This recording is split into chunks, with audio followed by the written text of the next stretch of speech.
प्रिय विद्यार्थियों, नमस्कार।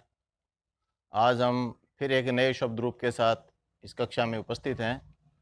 आशा है आपने पिछली वीडियोज़ अच्छे से देखी होंगी। सारे सर्वनाम शब्द हम कर रहे थे, आपने अच्छे से किए होंगे। हमने पिछली वीडियो में तत् के पुल्लिंग, स्त्रीलिंग और नपुंसकलिंग, ऐसे ही किम के भी शब्द रूप किए थे। पीछे आप उस डिस्क्रिप्शन में उसके लिंक देख के आप उनको अच्छी तरह से दोबारा कर सकते हैं। और जिस बच्चे ने वो शब्द रूप अच्छे से किए हैं, उनको ये आगे के शब्द रूप बहुत अच्छी तरह से याद हो जाएंगे। तो आप सारा होमवर्क साथ का साथ करते रहें, अपनी कॉपियों में करते रहें, बोल बोल के, बार बार लिख लिख के। लिखने से, अभ्यास से ही विद्या आती है। तो आज हम बहुत ही इम्पोर्टेंट शब्द रूप करेंगे अस्मद, जो कि किसी भी भाषा का, आपको पता है, सर्वनाम शब्दों की बहुत ज़्यादा आवश्यकता होती है। और अस्मद और युष्मद शब्द रूप जो है वो बहुत इंपॉर्टेंट है।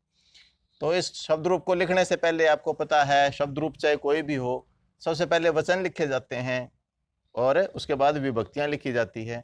जिस प्रकार की धातु लिखने के लिए वचन लिखे जाते हैं और पुरुष लिखे जाते हैं, उसी कड़ी में शब्द रूपों को लिखने के लिए वचन और विभक्तियां लिखनी पड़ती हैं। तो सबसे पहले हम अस्मद शब्द रूप अब शुरू करते हैं। प्रथमा का एक वचन आप बोल बोल के लिखेंगे। प्रथमा का एक वचन बनेगा अहम। आवाम द्विवचन में और बहुवचन में बनेगा वयम। अहम, आवाम, वयम। माम, आवाम, यही आवाम ही बनेगा। आसमान, तृतीया में बनेगा मया। द्विवचन में आवाभ्याम। बहुवचन में अस्मा भी। बोल बोल के लिखेंगे तो जल्दी होगा और आसानी से होगा। दोबारा देखो, अहम, आवाम, वयम। माम, आवाम, आसमान।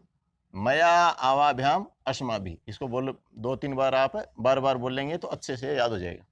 चतुर्थे में थोड़ा सा अलग हटके एक शब्द रूप है, जिसको हमेशा ही मन में रखना पड़ता है, ध्यान रखना पड़ता है, विशेष गौर करने लायक है ये शब्द।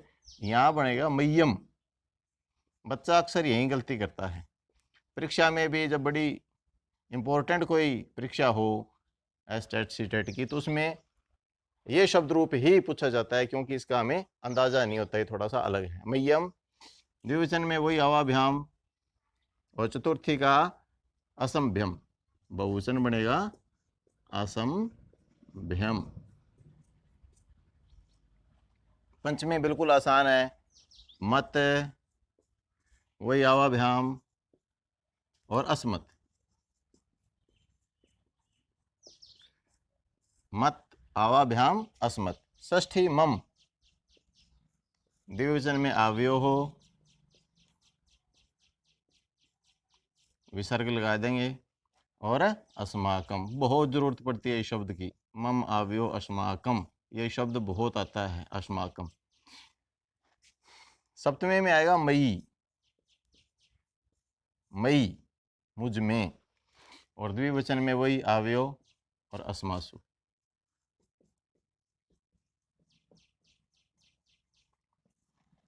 संबोधन आपको पता है, बहुत बार बताया हुआ है कि सर्वनाम शब्दों में संबोधन होता ही नहीं है। अब देखो, अहम, आवाम, वयम। माम, आवाम, अस्मान। मया, आवाभ्याम, अस्मा भी। मय्यम, इसका विशेष ध्यान रखना है। किताबों में आपको ये कुछ यूं लिखा हुआ मिलेगा, मय्यम। मय्यम, आवाभ्याम, असंभ्यम। मत, आव्यो, अस्मत। मत आपको पता है, यहाँ पंचमी में तय आता है। रामात, बालकात, लगभग पुल्लिंग में। मत, आवाभ्याम, अस्मत। और षष्ठी में बनेगा मम, आव्यो, अस्माकम। इस पूरी विभक्ति की संस्कृत में बहुत ज्यादा आवश्यकता पड़ती है। मम भारत देश, अस्माकम भारत देश। अच्छा, सप्तमी में बनेगा मई, आव्यो, अस्मासु। मई, आव्यो, अस्मासु। अब एक विशेष बात मैं आपको बता देता हूं, इसमें कुछ शब्द अलग बनते हैं, विकल्प से बनते हैं। कई बार पूछने वाला उन शब्दों रूपों को पूछ लेता है, उनका आपने थोड़ा सा स्पेशल ध्यान रखना है। द्वितीया चतुर्थी और षष्ठी इन शब्द रूपों में, इन विभक्तियों में, द्वितीया में, चतुर्थी में और षष्ठी में, इन तीनों में थोड़ा सा बदलाव है। आप यहाँ माम की जगह माँ भी लिख सकते हो। माम की जगह आप माम लिख सकते हो। और ऐसे ही द्विवचन में अवाम की जगह नऊ लिख सकते हो और यहाँ नह लिख सकते हो। मा, नऊ, नह ये विकल्प से बनते हैं। चाहे आप माम लिख दो चाहे माँ लिख दो, दोनों ही ठीक है। ऐसे चाहे आप यहाँ अवाम लिखो चाहे नऊ लिखो, दोनों ही ठीक है। नऊ बोलेंगे, नो नहीं बोलेंगे, नऊ। और आसमान की जगह आप नह लिख सकते हैं। ऐसे ही चतुर्थे में जो मैं आपको बता रहा था अभी, मय्यम, जो मय्यम कन्फ्यूजन जिसमें बच्चे को होता है, आप इसकी जगह में लिख सकते हैं। और यहाँ भी आप मम की जगह में लिख सकते हैं। तो ये गलत नहीं है। यहाँ में ये दोनों गलत नहीं है। यहाँ तीनों जगह आप नऊ लिख सकते हो।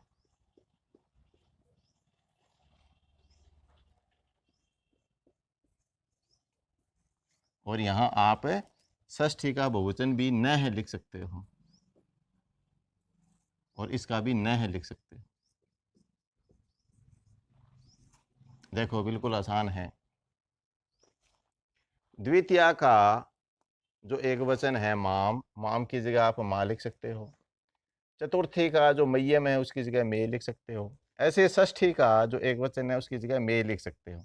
यानी यहाँ माँ और ये दोनों एक जैसे हो जाएंगे, में। अच्छा, द्विवचन में देखो, द्विवचन में वही द्वितीया, चतुर्थी और षष्ठी इन तीनों में आवाम ऊपर वाले जगह नहीं लिख सकते, सिर्फ द्विवचन द्वितीय विभक्ति में लिख सकते हैं। ऐसे ही इस ऊपर वाले अवाभ्याम और इस अवाभ्याम में नहीं लिख सकते, सिर्फ चतुर्थी में लिख सकते हैं या फिर षष्ठी में लिख सकते हैं। यहाँ तो अवाभ्याम ही आएगा। अगर हम यहाँ नौ लिखेंगे तो यहाँ अवाभ्याम ही लिखना पड़ेगा, फिर ये साइन नहीं चलेगा यहाँ, फिर अवाभ्याम लिखना पड़ेगा, फिर यहाँ नौ लिखो। यानी अगर आप नौ लिख रहे हो तो यहाँ अवाभ्याम और यहाँ अवाभ्याम लिखना पड़ेगा। अगर आप नौ नहीं लिखते हो तो तीनों शब्द आपको पता है एक जैसे होते हैं। जैसे रामाभ्याम, रामाभ्याम, रामाभ्याम, बालकाभ्याम, बालकाभ्याम, बालकाभ्याम। आपको पता है कि तृतीया, चतुर्थी और पंचमी का द्विवचन हमेशा एक जैसा होता है। ऐसे ही बहुवचन में द्वितीया, चतुर्थी और षष्ठी का बहुवचन न लिख सकते हो, वो गलत नहीं है।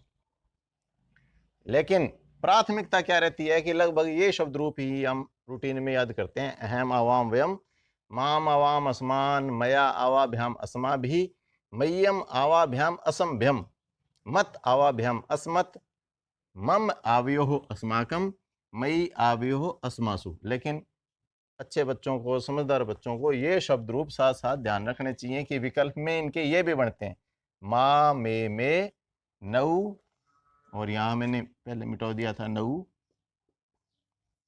नऊ, और वो तीनों न है, न है, न है। फिर क्या बनेगा? अहम, आवाम, वयम, मा, नऊ, न है, मया, आवाभ्याम, अस्माभि, में, नऊ, न है, मत, आवाभ्याम, अस्मत्, में, नऊ, न है, मई, आवयो, अस्मासु। ये ध्यान रखें और याद हमेशा आप ये शब्द रूप, ये ही मुख्य रूप से ये रूप ही आपको किताबों में मिलेंगे अधिकतर। लेकिन कुछ जगह इन शब्दों का प्रयोग हो जाता है, इसलिए हमें ये याद रखना जरूरी है कि ये शब्द रूप कहाँ कहाँ बनते हैं। कई बार इम्तिहान में, परीक्षाओं में, या पूछने वाला किसी भी तरीके से आपका ज्ञान को जांचने के लिए इन शब्द रूपों को पूछ सकता है, अभी न है, बताओ कहाँ बनता है शब्द रूप, तो आपको इसका पता होना चाहिए। अब एक छोटा सा टेस्ट आप करेंगे। आपने ये देखना है कि मम कहाँ बनता है, मम। ऐसे आवयोः कहाँ बनता है, ऐसे ही दो चार शब्द रूप आप एक दूसरे से पूछ सकते हैं आपस में, छोटे बहन भाइयों से, जिससे कि आपको इनका अभ्यास हो जाए। ऐसे ही वयम बहुत इंपॉर्टेंट है, वयम और अस्मा भी।